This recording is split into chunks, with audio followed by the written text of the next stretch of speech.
नमस्कार, स्वागत है आप सभी का टीवी9 भारतवर्ष पर। देखिए, टीवी9 भारतवर्ष की हाईटेक बस देश की हर उस हाई प्रोफाइल सीट पर जा रही है जहां पर लोगों में बहुत उत्सुकता है, जहां पर कांटे की टक्कर है, जहां पर देश भर के लोग जानना चाहते हैं कि भाई इस सीट पर क्या होगा।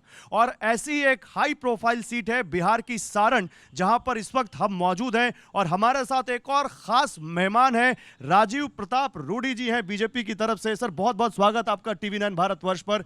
राजीव प्रताप रूडी जी 4 बार सांसद रह चुके हैं, 2 बार से लगातार सांसद हैं। और हमने, क्योंकि छपरा थोड़ा सा अलग है, छपरा के बारे में कहा जाता है यहाँ के लोग थोड़ा सा अलग हैं, तो हमने आज कोशिश की कि हम बस तो दिखाएं आपको, लेकिन इंटरव्यू भी थोड़ा अलग अंदाज में पेड़ के नीचे करें ताकि वो देसी मिजाज भी उस इंटरव्यू का हो। सबसे पहले राजीव जी, आपने अपना इतना व्यस्त समय में से हमारे लिए समय निकाला, इसके लिए तो आपका आभार। कैसा चल रहा है आपका प्रचार? आपको कैसा लग रहा है? आप आए हैं तो थोड़ा पता लगा कि अगर मुझे बताते तो ज़्यादा अच्छा लगता, क्योंकि अगर किसी निर्दलीय प्रत्याशी से भी पूछिएगा तो वो भी कहेगा कि हम जीत रहे हैं। तो इसलिए इस सवाल को थोड़ा यहीं छोड़ के हम लोग आगे बढ़े हैं। नहीं, बिल्कुल सही है, जीतने का तो दावा हर कैंडिडेट करता है, लेकिन बिहार, जैसे मैंने कहा, छपरा में लड़ाई थोड़ी दिलचस्प इसलिए भी है, आप कमर्शियल पायलट हैं, सामने रोहिणी आचार्य हैं, मेडिकल डॉक्टर हैं। एक पायलट वर्सेस डॉक्टर की लड़ाई, क्या इसको अलग रंग देती है? एक तो पहले स्पष्ट कर दे आपको कि हम कमर्शियल पायलट ही नहीं हैं। कुछ लोग लाइसेंस लेके घर पर बैठते हैं और पता भी नहीं होता है कि वो डिग्री है कि भी नहीं है। लेकिन मेरे पास, हम एयरबस 320 के कैप्टन हैं और बड़े विमान के कप्तान हैं, और हम बाकायदे जहाज़ आज तक उड़ाते हैं। और 20 तारीख को चुनाव ख़त्म होगा, उसके बाद जैसे फुर्सत मिलेगा तो पटना से दिल्ली की फ़्लाइट तुरंत लूँगा, क्योंकि मुझे अपना रिन्यूअल जारी रखना है। तो मैं सिर्फ कमर्शियल पायलट की तरह नहीं, टाइप रेटेड, अगर किसी से उस लैंग्वेज में पूछेंगे तो मैं टाइप रेटेड A320 विमान का कप्तान हूँ। दूसरा है कि मेरे पास एक और है, मैं वकील भी हूँ। तो मैं सर्टिफिकेट का वकील नहीं हूँ, मैं बाकायदे हाई कोर्ट में प्रैक्टिस करता हूँ और दिल्ली हो पटना हो बहस करता हूँ। और तीसरा है कि मैं यूनिवर्सिटी में टीचर भी हूँ, तो मैं पढ़ाता भी हूँ, तो वो भी सिर्फ किताबी नहीं है। और चौथा है कि मैं पॉलिटिशियन हूँ, मेंबर ऑफ पार्लियामेंट हूँ, और मैं पार्लियामेंट में लगभग ठीक ठाक बोलता हूँ। और आपके जैसे लोग गौरव जब आते हैं तो भारतीय जनता पार्टी का प्रवक्ता भी रहा हूँ, तो मोटे तौर से थोड़ा बहुत सब कुछ ठीक ठाक करता हूँ। और क्षेत्र की जनता का काफी अच्छा करते हैं और आप बड़ा अच्छा बोलते भी हैं। काफी आप लोग, आपके साथ पहले ही बात हो चुकी है, लेकिन आपने कहा कि आप एयरबस 320 उड़ाते हैं। देखिए, मुझे मालूम है जवाब क्या देंगे, लेकिन ये मेरा धर्म है। 4 जून को इस बार किसकी फ्लाइट टेक ऑफ होने वाली है? देखिए, अच्छा पायलट वही होता है जो टेक ऑफ करे, और अगर आसमान में टर्बुलेंस हो तो विमान को ठीक ढंग से निकाल ले। तो अभी थोड़ा टर्बुलेंस पत्रकारों को लग रहा है, लेकिन जो कप्तान है ना, वो पूरा कॉन्फिडेंट है कि लैंडिंग भी हम सेफ कराएंगे। इसलिए आप आंसर तो जान ही गए होंगे। और छपड़ा, मैं जिनसे लड़ता हूँ वो बदल बदल के चेहरा आते हैं। मेरी लड़ाई, आपने कहा ना, मेरी लड़ाई तो सीधे लालू यादव है। और एक Guinness book of world record में एक पन्ना आने वाला है जिसमें ये लिखा जाएगा, एक राज्य का मुख्यमंत्री, पूर्व मुख्यमंत्री, वो राजीव प्रताप रूडी से लड़ता है। फिर उसी राज्य में उनकी पत्नी, जो राज्य की मुख्यमंत्री रही हैं, वो राजीव प्रताप रूडी से लड़ते हैं। फिर उनके समधी जो परिवार के सदस्य थे, हालांकि उनके साथ बहुत बुरा हुआ, ऐश्वर्या के साथ जो व्यवहार हुआ पूरा भारत, वो भी हमारे खिलाफ चुनाव लड़ते हैं। अब चंद्रिका जी हमारे साथ हैं, हमारे अच्छे मित्र और सीनियर हैं। फिर उसके बाद उनकी बेटी हमारे साथ। तो हमको लगता है कि पूरी दुनिया में अगर देखा जाए तो एक प्रत्याशी के खिलाफ एक ही परिवार के कितने लोग लड़ेंगे, ये शायद आपको रिसर्च करके लगाना पड़ेगा कि ये Guinness book of world record में जाना चाहिए। ऐसा तो धरती पर कभी हुआ ही नहीं है। अब एक आध 2 सदस्य और बचे हैं, तो अगले चुनाव तक अगर भारतीय जनता पार्टी हमको लायक समझेगी तो वहाँ भी 2 हाथ आजमा लेंगे। नहीं, लेकिन आपने बोला कि लालू जी से आपकी लड़ाई है, तो लालू जी से तो 2009 में आप हार गए थे, और रोहिणी आचार्य ये कहती हैं कि मेरे पिता ही मेरे राजनीतिक गुरु हैं। थोड़ा सा उसको और ठीक कीजिए, हार और जीत की परिभाषा कैसे करते हैं। लालू जी तो उस समय से मैं एक बार हारा हूँ, लेकिन याद कीजिए, अगर थोड़ा भी बिहार के इतिहास को अगर आप जानते होंगे और बिहार की जनता है, तो लालू जी 1995 में अपने राजनीतिक करियर के पीक पर थे और 1995 में लालू जी बिहार के मुख्यमंत्री थे। और जब वो मुख्यमंत्री थे, जब वो जंगल राज की चर्चा बार बार करते, वो सबसे ताकतवर थे। और उस समय 6 के 6 विधानसभा में राष्ट्रीय जनता दल के एमएलए और कैबिनेट मिनिस्टर्स थे। तब राजीव प्रताप रूडी लालू प्रसाद जी के खिलाफ जीत गया। तो ये भी थोड़ा याद रखिए कि कब जीता था, जब वो दहशत में पूरा बिहार जीता था। उस समय राजीव प्रताप रूडी को इसी छपड़ा की जनता ने जिताया था। उस दहशत के समय के भी राजीव प्रताप रूडी को याद कीजिए।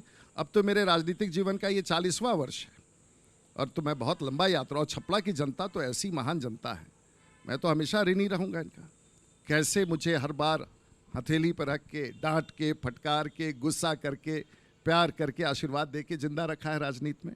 मैं तो आभार व्यक्त करना चाहूँगा। छपरा की जनता की बात की आपने, बुरा मत मानिएगा। कुछ लोग कह रहे हैं राजीव प्रताप रूडी मजबूरी है, मोदी ज़रूरी है। देखिए, किसी ने कहा, मैंने अभी कहा कि जो मेरे प्रतिद्वंदी है वो मुखौटा है। तो जब मुखौटा कहा तो वो लोग बड़े नाराज हो गए कि हम मुखौटा नहीं, हम कैंडिडेट हैं। तो हमने कहा कि नहीं, वो लालू जी की मुखौटा हैं। वो तो 8-10 दिन 15 दिन पहले क्षेत्र में आए, ना उनका पता था, ना उनका पता है, ना उनका पता रहेगा। बाल बच्चा परिवार तो विदेश में रहता है ना, और यहाँ तो 365 दिन चाहिए लोगों को। तो कहने का मतलब है, अगर आप मुझे, और मैं कहता हूँ, अगर आप मुझे मोदी जी का मुखौटा कहें, मैं तो 100% स्वीकार करने के लिए तैयार हूँ। मैं कहाँ कह रहा हूँ मुझ में मेरिट है। 100% मोदी जी के कारण हम यहाँ हैं। इसमें किसी को कोई कन्फ्यूजन है क्या? कितना बड़ा फैक्टर है मोदी, प्रधानमंत्री नरेंद्र मोदी छपरा में? तो आप ये बात तो समझ गए कि हम एकदम मोदी जी के कारण हैं, मोदी जी के मुखौटा हैं और मोदी जी के कारण, इसमें कोई कन्फ्यूजन नहीं है। अब आप पूछ रहे हैं कि मोदी जी का क्या प्रभाव है। हाँ। तो अब की बार 400 पार है, तो यही प्रभाव है, इसलिए इसमें कोई कन्फ्यूजन नहीं होना चाहिए। और छपड़ा को आप सब हॉट सीट, पत्रकार लोग हॉट सीट। अरे तो आप बड़े नेता नहीं है क्या? नहीं, आपके लिए हॉट सीट है भाई। आप लोगों ने सबसे बड़ी बात है कि सभी पत्रकार आ रहे हैं हॉट सीट। आपको कैसा लग रहा है? हम बोले जो प्रत्याशी मुझसे लड़ रहा है उससे ना पूछिए, वो लोग नया है ना, हम तो पुराने हैं। तो इसलिए कई बार सवाल को आप लोग ठीक नहीं कर रहे हैं, मेरे पीछे पड़े हुए हैं। अच्छा, हॉट सीट के बारे में एक चीज़ और कह दूं, गर्मी भी बहुत ज़्यादा है, उस हिसाब से भी बहुत हॉट है, और उस गर्मी में इतना बड़ा प्रचार में बिजी हैं। 41 डिग्री में हम लोग बात कर रहे हैं। लेकिन चलिए थोड़ा आगे बढ़ते हैं। तेजस्वी, मैंने मोदी जी की बात की, 400 सीटों का आपने जिक्र किया। इंडिया गठबंधन ने आज लखनऊ में एक प्रेस कॉन्फ्रेंस की और उन्होंने दे दिया कि 250 सीटों से कम आ रही। केजरीवाल बोल रहे हैं, हम पटना से दिल्ली फ्लाइट लेके जाते हैं, दिल्ली उतरते हैं, दिल्ली के सीएम कह रहे हैं 250 से ज़्यादा सीटें नहीं आ रही एनडीए की। एक बार तो कौन बोल रहा है ये बात? केजरीवाल साहब। तो वैसे भी केजरीवाल साहब अभी थोड़ा सा 1-8 महीना शायद जेल में रह के आए हैं ना, तो थोड़ा ऐसे भी परेशान होंगे। उन पर भ्रष्टाचार के आरोप है, बेल पर छूट के आए हैं, तो आकलन वाकलन तो ऐसे ही कन्फ्यूज तो रही ना, वो तो जेल में थे, उनको कैसे पता है कि देश में क्या हो रहा है। और जब क्षेत्रीय पार्टी, अब देखिए केजरीवाल साहब क्या हैं, क्षेत्रीय पार्टी हैं, वो राष्ट्रीय मैनिफेस्टो सेट कर रहे हैं। लालू जी क्या हैं, क्षेत्रीय पार्टी हैं, राष्ट्रीय मैनिफेस्टो सेट कर रहे हैं। और उसके बाद आप अखिलेश यादव क्या हैं, क्षेत्रीय पार्टी हैं, राष्ट्रीय मैनिफेस्टो सेट कर रहे हैं। तो सब क्षेत्रीय पार्टी राष्ट्रीय मैनिफेस्टो सेट कर रहा है, और आप लोग उनकी बात रिपीट कर रहे हैं। वैसे भी वो जेल से आए हैं और तकलीफ़ में है भाई, उनको आप लोग समझा कीजिए। उन पर सीबीआई ईडी का मंडरा रहा है, तो अब फिर कब जेल बेल टूटेगा, फिर चले जाएंगे जेल। नहीं, लेकिन महंगाई को लेकर भी बड़ी बातें हो रही राजीव जी, और तेजस्वी यादव ने एक बड़ा बयान दिया है। तेजस्वी यादव ने कहा था, अभी कहा है उन्होंने कहा कि मोदी जी को महंगाई डायन लगती थी, अब महबूबा लगने लग गई। ऐसी बातें कर रहे हैं। देखिए, हमसे किसी ने कहा, आपको मैं बता दूं, अब ये लोग जो हैं, ये लोग बड़े लोग हो गए हैं आजकल। अब किसी ने हमको कहा कि खाना बड़ा महंगा हो गया, तो हम बोले खाना कहाँ खाए थे? आप तो कभी रोड किनारे खाना खाते नहीं हैं, आप तो 5 स्टार में खाते हैं। तो 5 स्टार का तो ऐसा ही मुर्गा का प्लेट जो बाहर 300 रुपये में मिलेगा, वहाँ 8,000 रुपये मिलेगा। अब किसी ने कहा कि मंगलसूत्र बड़ा महंगा हो गया है। हम कहें कि आपको कैसे पता है कि मंगलसूत्र महंगा हो गया है? आप लोग तो 5 स्टार होटल के उस दुकान में जाते हैं जहां मंगलसूत्र बहुत महंगा है। तो आप लोगों को क्या पता है खाने पकाने के बारे में, आपको क्या पता है मंगलसूत्र के बारे में? तो गरीब के ढाबा पर रुक करके पूछिएगा तब ना लोग बताएगा। तो ये लोग कभी जाते नहीं हैं, ये लोग गरीब की बात करते हो, गरीब के पास जाते नहीं हैं। 5 स्टार होटल में रहते हैं, 5 स्टार राजनीति कर देते हैं, खाना खाते हैं 5 स्टार होटल में और बात करते हैं गरीब तो आप का। कह रहे हैं महंगाई कोई मुद्दा नहीं? मैं ये कह रहा हूं इनको पता ही नहीं है। इनको अगर पता हो ना तो ऐसा बयान डर से नहीं दे, ये तो कुछ भी बोल रहे हैं।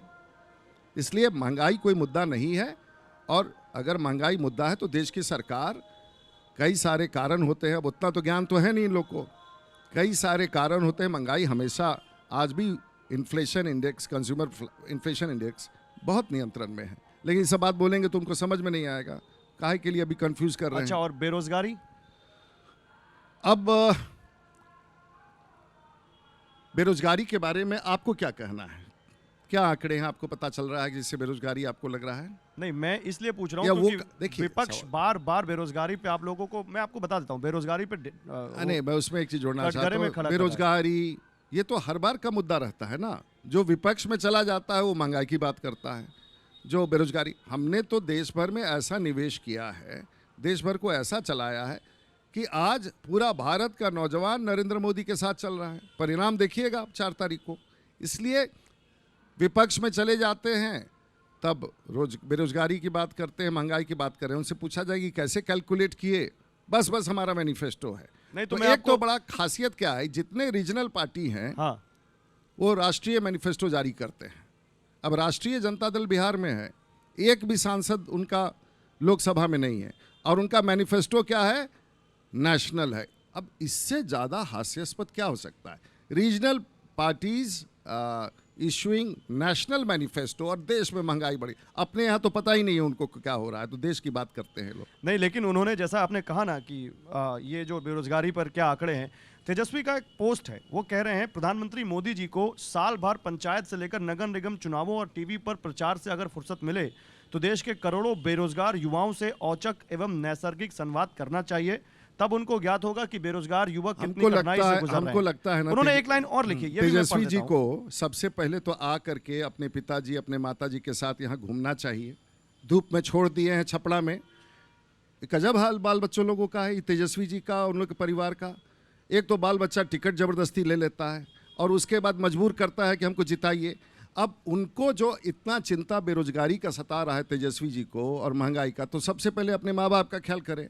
इस धूप में 42-43 में लेके छपड़ा बैठा दिए हैं। अब थोड़ा उनको नहीं, उसमें mature एक होना लाइन और पड़ेगा। लिखी उन्होंने, उनके मंगलसूत्र, यानी बेरोजगारों की बात कर रहे हैं, खुशियां, अरमान और सपनों की देखिए अपनी ना, सपनों ये की तो- अपनी नीतियों से कौन छीन रहा है, उनको अब पता ट्विटर, चलेगा। अब आप लोग भी जमीन छोड़ दिए हैं। अब तेजस्वी जी तो एकदम हवा में चले गए हैं। अब ट्विटर पर पॉलिटिक्स कर रहे हैं। अरे उनको देहात घूमना चाहिए, लोगों से बातचीत करना चाहिए, गरीब के पास जाना, जो उनके पिताजी एक ज़माने में करते थे। अब ट्विटर पर बोल रहे हैं, तो ट्विटर पॉलिटिक्स भारत बिहार छपड़ा थोड़ी ना समझेगा। ट्विटर पॉलिटिक्स देश अब थोड़ी ना। गरीब से पूछिएगा कि ट्विटर क्या होता है, बोलेगा ये कौन चीज़ हो खेला भाई, ई का बात ट्विटर और फेसबुक का हो खेला। उनका धरती पर आके पॉलिटिक्स करे के चाहें, गांव देहात में घूमे के चाहें, तब ट्विटर पर करता लोग पॉलिटिक्स। रोहिणी आचार्य ने बोल दिया मोदी जी अंकल हैं, बेटी बचाओ बेटी पढ़ाओ की बात करते हैं, तो इस बेटी के लिए भी, इस बेटी को भी बढ़ाएं, मेरे लिए रोड शो करें। अब हमको मेरा बड़ा दिक्कत आ गया है साहब। अब अग्रवाल साहब बड़ा दिक्कत है। आप वोट मांग रहे थे अपने लिए, अब ऐसा स्थिति हो गया है कि आप मेरे ही नेता से वोट मांग रहे हैं, तो इसका मतलब आपका फाइनल क्लियर हो गया है ना कि आप नहीं जीत रहे हैं। इसका मतलब यही ना हुआ है। अब हम देखें कि उस दिन कोई और कहा कि भाई हमको नीतीश जी हमारे, उनके भाई क्या कहते हैं, नीतीश जी मेरे अंकल हैं, हम लोग का ख्याल रखेंगे। अब तेजस्वी जी वोट मांग रहे हैं नीतीश जी से, रोहिणी जी वोट मांग रही हैं मोदी जी से। हमारे तो बड़ा संकट है, अपना वोट खत्म हो गया है, तब हमारे यहाँ वोट मांग रहे हैं लोग। थोड़ा गौरव जी सोचा कीजिए, आप लोग क्या बोलते हैं वो। मेरा वोट, अब हमको 4 दिन चुनाव का बचा है, उसके बाद मेरा ही वोट मांग रहे हैं। इसका मतलब है कि मामला हम लोग ध्यान देंगे, चुनाव के बाद ध्यान देंगे उनका। अच्छा, लेकिन एक चीज़ और है, आरजेडी के नेता जब उनसे बात करो तो छपरा के बारे में वो कहते हैं कि राजीव प्रताप रूडी ने क्या किया 10 साल में। वो कहते हैं लालू जी ने यहाँ रेल पहिया कारखाना दिया, रेल इंजन कारखाना दिया, जयप्रकाश विश्वविद्यालय दिया, राजीव जी ने क्या किया? देखिए ना, ग्लास आधा भरा हुआ है कि आधा खाली है, ये तो देखने वाले का नज़रिया है ना। देखने वाले का नज़रिया होना चाहिए। आज यही सुन सुन के हम कहे कि जरा एक कागज छापो, और उसके बाद हम आपको एक कागज दिखाना चाहेंगे कैमरा पर। अगर आप मेरे लाइए भैया, वर्कर लाइए। भाई ऐसा है, देखिए अब हम रोज रोज इस बात का जवाब नहीं देंगे। ये देखिए एक पैम्फलेट है। अब हम इस पैम्फलेट अपने किसी चुनाव में हम छापते नहीं, तो इस बार हमने पैम्फलेट छाप दिया। इसमें लिखा है मोदी रूडी का प्रयास से 33,000 करोड़ रुपया का काम छपड़ा में चल रहा है। 33,000 करोड़। हम आपको बता रहे हैं ना गौरव जी, 33,000। अब ये कागज आप अपने पास रख लीजिए और रोड पर घूम करके एक एक पॉइंट के बारे में जरा चुनाव आयोग को बोलिएगा कि रूडी जी गलत प्रचार कर रहे हैं, और वोटर से एक भी इसमें से हमको गलत निकाल दीजिए। जो काम हो रहा है, जो काम कार्यान्वयन के क्रम में है, जिसका टेंडर हो चुका है, जिसका डीपीआर हो चुका है। साहब आप काम की बात करते हैं छपड़ा में, छपड़ा का लोग महान लोग हैं, और जितना हम तो देते ही जाएंगे, कोशिश करते रहेंगे, उनके पास आशीर्वाद लेते रहेंगे।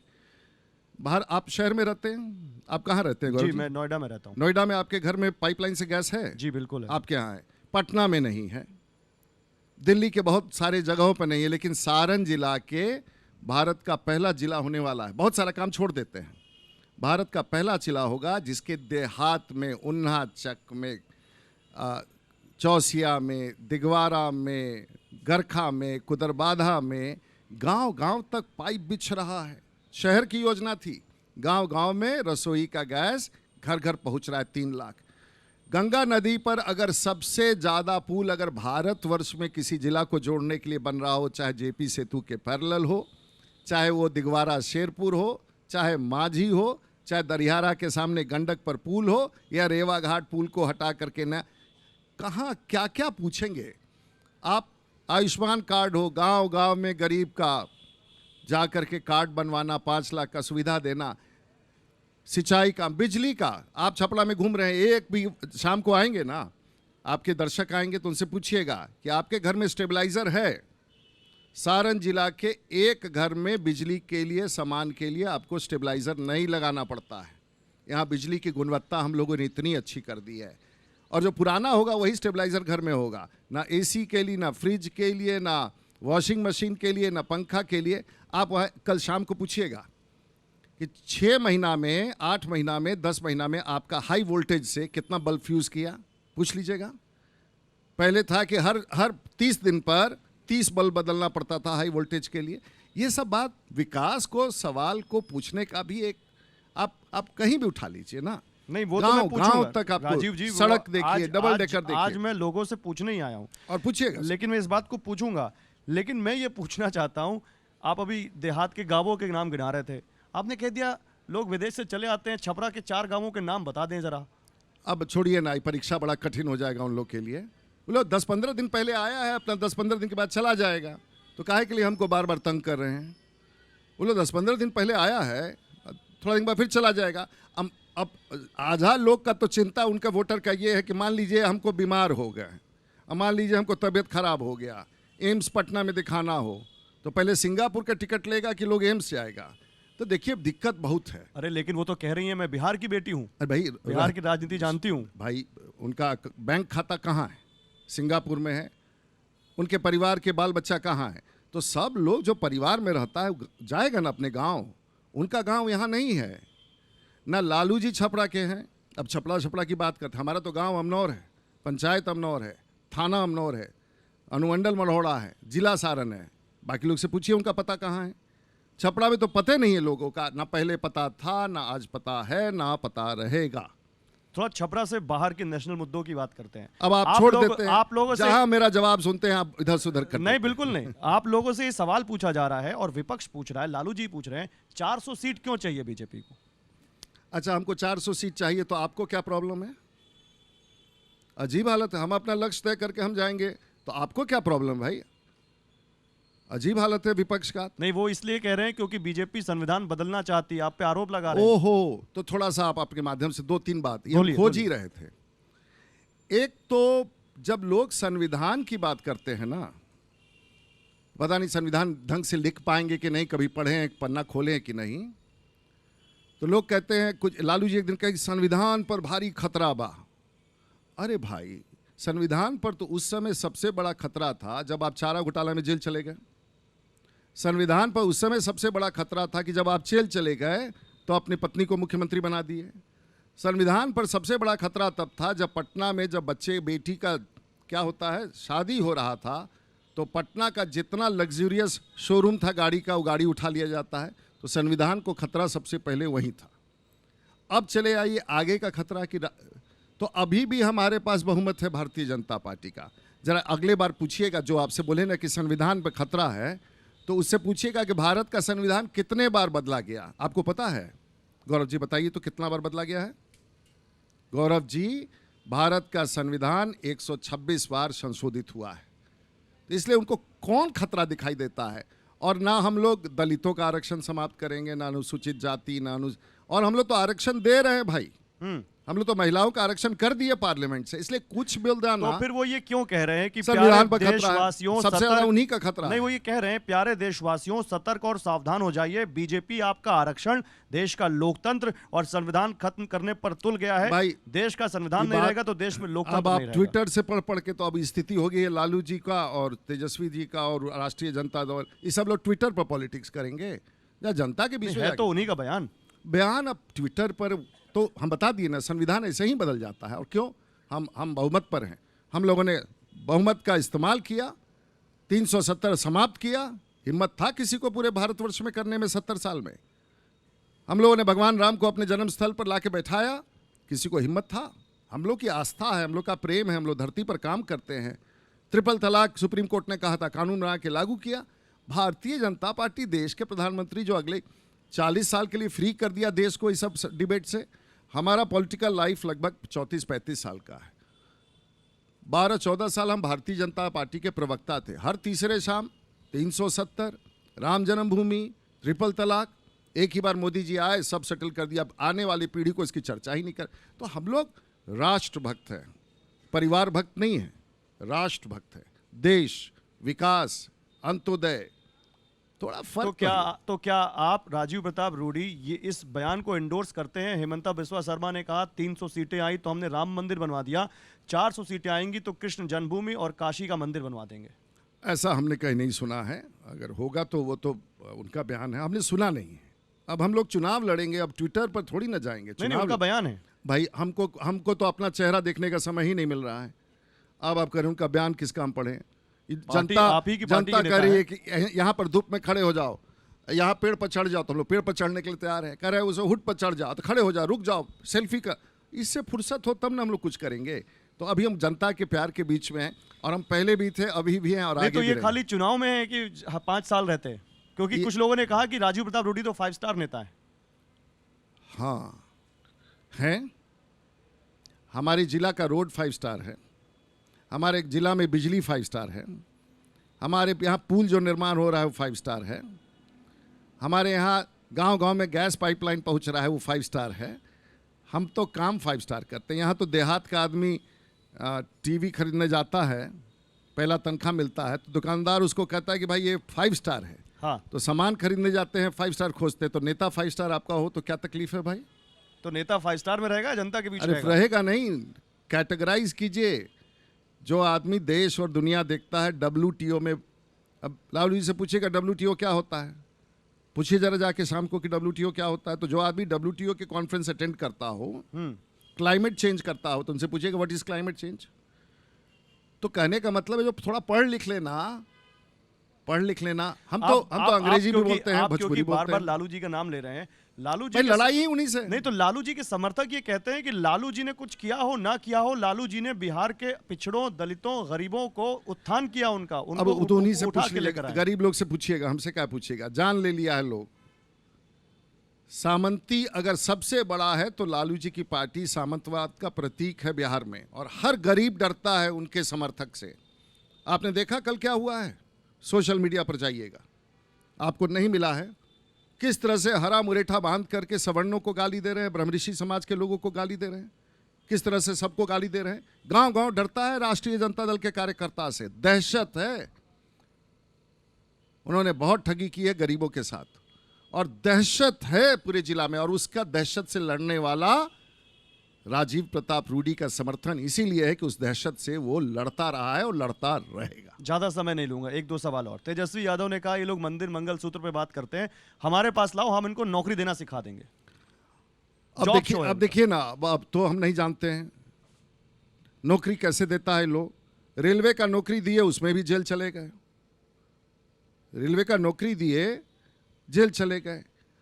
अब जो मैट्रिक का परीक्षा नहीं दे पाए वो नौकरी कैसे दे देगा? अब वो अपना नौकरी तो बढ़िया बनाए हुए हैं, पूरे घर खानदान का सब लोग एमएलए एमपी बन रहा है, तो ऐसा नौकरी देना कि भाई सबको एमएलए बना दीजिए। तो सो तो बनाते नहीं है। जब टिकट देने का बात होता है राष्ट्रीय जनता दल में तो अपने परिवार को देते हैं छपड़ा से। तो पहले नौकरी तो वहाँ ना दीजिए वर्कर को दीजिएगा नहीं जो मरता है खपता है इस धूप में। आज भी वो लोग, अब क्या है उनके वर्कर, अब कैंडिडेट धूप में घूम रहा है और सब एसी में बैठा हुआ है एमएलए सब लोग, तो नेचुरली जनता सब देखती रहती है। वर्कर तो बड़ा खुशी आया हुआ है, दीजिए नौकरी वर्कर को, तो उसका नौकरी जो पहला नौकरी होगा राजनीतिक ना, तो आप उसका टिकट छीन लेते हैं, अपने परिवार के लोग को देते हैं। तो वही मंशा उनकी साफ है, वो ना किसी को मदद करना चाहते हैं, सिर्फ गुमराह करके अब लोगों ने उनको त्याग दिया। राष्ट्रीय जनता दल अब इस बार बिहार से समाप्त हो जाएगी इस चुनाव के बाद। 39 थी पिछली बार, इस बार कितनी होंगी एनडीए की? आप फिर उल्टा सवाल कर, 39 उनका एक था 40 में, इस तरह से बोलिए ना। तो 39 आपकी थी। हाँ, तो एक हम सिंपल कीजिए ना, बिहार में 40 सीट में उनके पास एक था, वो भी इस बार नहीं रहेगा। और सब इस बार, अब की बार मोदी सरकार फिर से एक बार 400 पार, फिर से एक बार 400 पार, और हाँ। बिहार में 40 में 40। देखिए एक और बात है, अभी आज आपका शो खूब चलेगा, ये सब बात हम आते ही नहीं है ये सब शो में, क्योंकि हम अब परेशान हैं, धूप बहुत है, अपना घूमना है। कल 2-4 जब हम छपड़ा जीतते हैं तब पूरा बिहार जीतते हैं, और जब पूरा बिहार जीतते हैं तो देश जीतते हैं, और इस बार भी वही होने वाला है। तो राजीव प्रताप रूडी शुभांकर है बीजेपी के, वाह। लेकिन राजीव जी, राजपूतों में गुस्सा दिखा था कुछ, इस छपरा में तो नहीं है? आज राजपूत अगर गुस्सा नहीं करे तो राजपूत कैसा है भाई? बीजेपी के लिए गुस्सा करा था उसने? नहीं, राजपूत अगर गुस्सा नहीं करे तो फिर राजपूत कैसे कहलाएगा? अब अजीब बात करते हैं, लेकिन वो लड़ाकू है भाई। तो गुस्सा कहीं नुकसान नहीं, न वो कर दे। लड़ता है, वो सब गरीबों का आजकल ख्याल करता है। तो अब हमको राजपूत मत देखिए, हम तो बहुत डरते हैं राजपूतों से, लेकिन राजपूत अगर झगड़ा नहीं करे हमसे, हम पर गुस्सा नहीं करे, हमको डांटे नहीं, हमको पॉलिटिक्स नहीं सिखाए, तो है क्या? इसलिए आप हमारे राजपूत समाज को कुछ बोलिए मत। नहीं, मैंने कुछ बड़ा नहीं किसी बोला। आ जाएगा आपसे। मैंने फिर कुछ नहीं बोला, मैंने वो बोला जो आपको करता है गुस्सा- वही करेगा, उसके बारे में मत बोलिए उसको।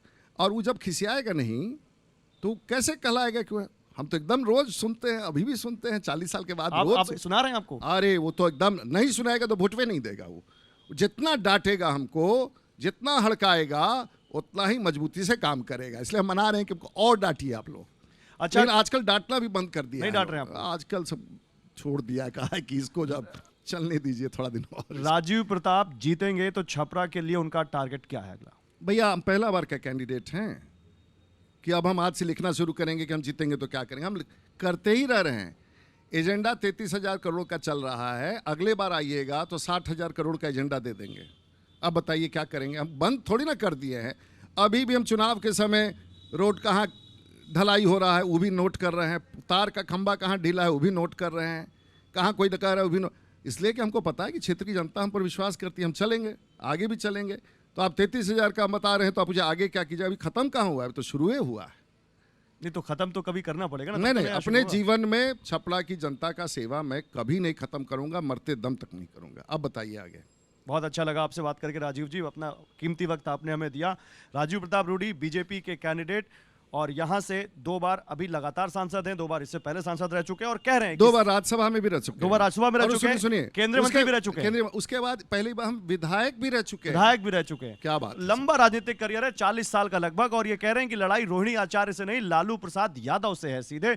देखते हैं इस लड़ाई में कौन विजयी होता है, लेकिन फिर भी बहुत बहुत शुभकामनाएं बहुत आपको। गौरव जी, बहुत बहुत थैंक यू। आप आए इस गर्मी में, मुझे अच्छा लगा, मुझे बात करने का प्लेटफॉर्म मिला। ETV 9 भारतवर्ष में आप सब लोग अच्छा पॉजिटिव न्यूज़ दे रहे हैं, जनता को फैक्ट्स पहुंचा रहे हैं। आप अगर मेरे बारे में क्रिटिसाइज़ कर रहे हैं तो डेमोक्रेसी के लिए बहुत ज़रूरी है। मैं जनता के सामने नतमस्तक हूँ। सारण की जनता का आशीर्वाद और ईश्वर की कृपा ही आपको चुनाव जिताता है। किसी को इस बात का घमंड नहीं होना चाहिए कि हम जिताते हैं। दूसरे दल में है कि हम जिताते हैं, मेरी ये जागीरदारी है या जमींदारी है, हम जिसको देंगे जिता देंगे, ऐसा जनता मानने के लिए तैयार नहीं। जनता जनार्दन है, जनता तय करेगी। थैंक यू नमस्कार। राजीव जी, थैंक यू।